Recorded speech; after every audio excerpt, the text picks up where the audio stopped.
기도하겠습니다. 하나님 아버지, 내가 오늘 약하에서의 말씀으로 내 안의 약함을 보기를 원합니다. 그 약함이 하나님의 강함을 드러내는, 하나님 함께 하심을 드러내는 그 말씀임을 알게 하여 주시옵소서. 오늘 듣겠습니다. 말씀하여 주시옵소서. 모든 말씀 예수님 이름으로 기도드립니다. 아멘. 오늘은 사무엘하 3장의 말씀으로 큐티 제목 내가 오늘 약하여서의 내용을 나누도록 하겠습니다. 우리는 모두 강한 사람이 되고 싶어 합니다. 문제가 와도 흔들리지 않고 사람들에게 무시당하지 않고 내 힘으로 인생을 해결하는 것이 강함이라고 여깁니다. 하지만 하나님은 오늘 다윗의 입술을 통해서 아주 의외의 고백을 하게 하십니다. 나는 기름 부음을 받은 왕이 되었으나 오늘 약하여서라고 이렇게 고백해요. 다윗은 지금 패배한 것도 아닙니다. 왕으로 세워졌어요. 백성들의 지지도 있고 인기도 있습니다. 점점 나라가 안정되어 갔어요. 그런데 나는 오늘 약하다라고 다윗이 고백하는 겁니다. 왜 그렇습니까?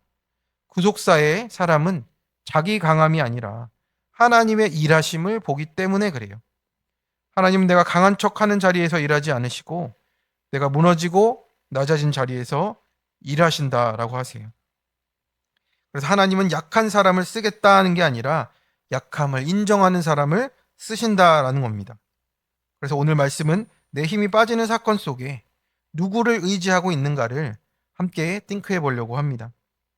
첫째로 내가 할 수 없음을 고백할 때 하나님이 풀어 가십니다.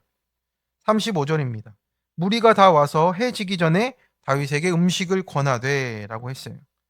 아브넬이 죽자 백성들은 다윗에게 음식을 먹으라고 합니다. 하지만 다윗은 먹지 않아요. 금식했습니다. 왜 그렇습니까? 다윗은 지금 정치적으로 아주 민감한 상황 가운데 있습니다. 사람들이 혹시라도 다윗이 아브넬을 죽인 것이 아닌가 의심할 수 있습니다. 그런데 다윗은 급하게 변명하지 않습니다. 억울함을 하나님께 맡기고 슬퍼할 자리에 머물고 있어요. 36절을 보니까 온 백성이 알고 기뻐하여 왕의 모든 하는 것을 좋게 여겼다라고 합니다. 참 은혜로운 구절입니다.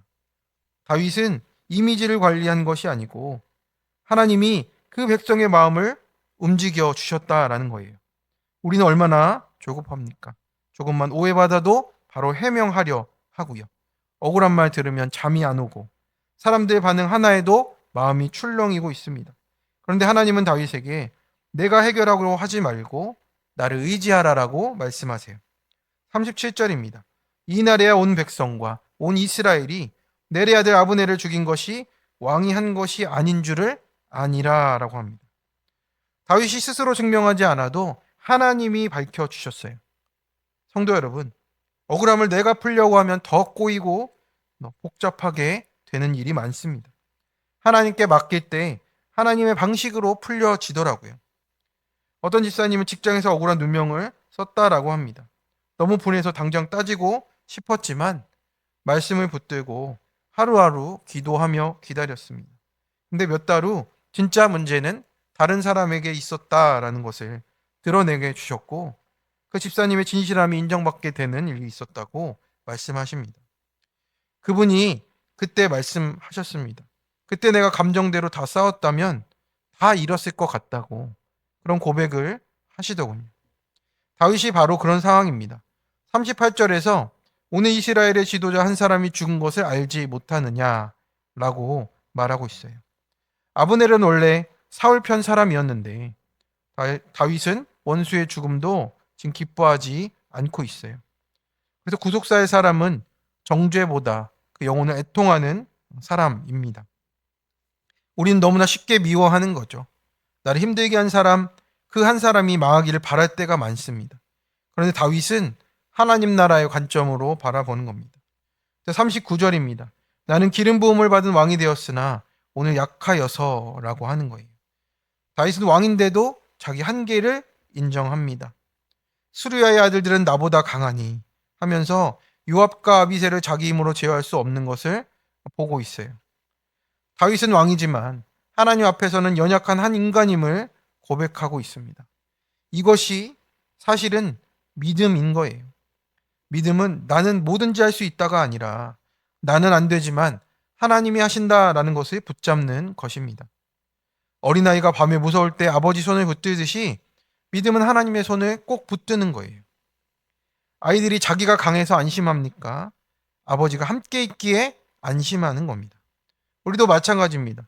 경제 문제도 약하고, 자녀 문제도 약하고, 우리의 모든 삶 속에서 약함을 경험합니다. 내 감정 하나 다스리는 것도 어렵잖아요. 그런데 하나님은 바로 그 악함의 자리에서, 이 약함의 자리에서 일하고 계시다라는 겁니다. 사도 바울도 내 은혜가 내게 족하다라고 했어요. 내 힘이 끝나는 자리가 은혜의 시작점이라는 거예요. 약함은 저주가 아니라 하나님을 붙들게 하는 축복이라고 오늘 말씀하셨습니다. 적용 질문입니다. 요즘 가장 내 힘으로 해결하라고 붙들고 있는 문제는 무엇입니까? 나는 누구의 말과 평가에 심하게 흔들리나요? 그 흔들림과 약함을 하나님께 맡기며 힘을 얻습니까? 두 번째입니다. 내 힘과 사람을 의지하면 맥이 풀리는 날이 옵니다. 4장 1절이에요. 사울의 아들 이스보셋은 아브넬이 헤브론에서 죽었다 함을 듣고 손맥이 풀렸고 라고 했어요. 손에 맥이 풀렸다라는 표현은 무기력해졌다라는 뜻입니다. 왜 이렇게 됐습니까? 이스보셋은 하나님이 아니라 아브넬이라는 사람을 의지했기 때문이에요. 겉으로는 왕이지만 실제로는 아브넬을 의지하면서 그 힘으로 버텼던 것입니다. 그래서 아브넬이 죽자 같이 마음도 무너지는 겁니다. 우리도 그렇습니다. 사람을 붙들고 살면 그 사람이 흔들릴 때 같이 무너져요. 돈만 믿고 살면 경제가 흔들릴 때 무너지고요. 건강만 믿으면 몸 아플 때 무너지고, 자녀만 바라보면 자녀 문제 하나에 일희일비하며 무너지는 겁니다. 하나님 외에 붙든 것은요, 다 흔들리고 우리를 무너뜨리는 결과가 있습니다. 어떤 성도님은 남편만 믿고 살았답니다. 남편이 우상이 된 거잖아요. 남편 사업이 무너지면서 같이 무너졌어요. 처음으로 하나님 앞에 그때서야 무릎을 꿇게 되었다라고 합니다. 하나님 말고 붙들 것이 없다는 걸 그때서야 알게 되는 겁니다. 하나님은 우리가 붙들던 것을 흔드셔서라도 하나님만 붙들게 하십니다. 그래서 2, 3절에 보면 어떻습니까? 온 나라가 흔들립니다. 부에롯 사람들은 도망하고 불안과 두려움이 이 이스라엘과 베냐민을 다 뒤덮습니다. 하나님이 없는 공동체의 모습이에요. 그리고 4절에 갑자기 모비보셋의 이야기가 나타납니다. 요나단의 아들 모비보셋은 다리를 절더라. 결국에는 5살 때 유모가 급히 도망하다 떨어뜨려서 장애를 입게 되는 겁니다. 그 나라의 두려움이 이 한 아이의 인생까지도 영향을 미친 겁니다. 그래서 사탄은 꼭 우리를 조급하게 만들고, 불안하니 또 조급해지고, 조급하니 넘어지게 되는 거예요. 그 넘어짐으로 인생이 절개되는 이 인생을 보게 된다라는 거죠. 그러나 놀라운 것은 이제 훗날 다윗이 이 모비보셋을 은혜로 그 은혜의 식탁의 자리로 초청하는 것을 보게 됩니다. 이 절뚝거리는 인생도 하나님의 은혜에서 제외되지 않는다는 것을 오늘 우리에게 보여주고 있습니다. 그래서 넘어진 사건이 구원이 되면 그것이 구속사인 것입니다. 오늘 장년 큐티 간증은 청년 시절에 교회를 떠났다가 직장 내 관계 고난으로 교회를 다시 찾아온 집사님이에요. 시댁의 경제력과 연애 때 교회에 나온 남자친구와 불신 결혼을 하게 되었습니다. 둘째 딸이 지적장애 진단을 받고 하나님을 만나게 되었고, 이제 주일에 교회 간다는 핍박을 남편으로 받았지만 불신 결혼에 책임지라는 목사님 말씀이 들려서 남편을 섬겼답니다. 남편은 이후에 교회의 마음을 열고 소그룹 리더까지 된 은혜가 임했습니다.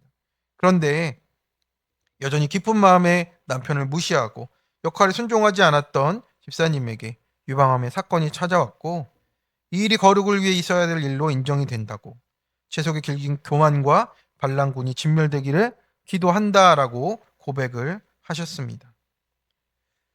다윗은 왕이 되었습니다. 그렇지만 오늘 약하여서라고 고백해요. 이스보셋은 사람을 의지하다가 맥이 풀려버렸습니다. 약한 것이 문제가 아니었고요. 무엇을 붙들고 사느냐가 문제였습니다. 내 힘을 붙들면 무너지고 사람 붙들면 언젠가 맥이 풀린다라는 겁니다. 그러나 하나님 붙드는 인생은 약해도 무너지지 않고, 오늘도 우리 약함을 숨기지 말고 하나님께 가져가시는 우리 모든 성도님들 되시길 축원합니다. 적용 질문입니다. 내가 의지하던 아브넬은 누구입니까? 나에게 맥이 풀리는 사건은 어떤 것이었나요? 그 일로 하나님만이 소망이심을 붙들게 되셨습니까? 함께 기도하겠습니다. 하나님 아버지, 오늘도 이 아침에 주의 말씀 앞에 나와 내가 오늘 약하여서라고 고백하게 하시니 감사를 드립니다.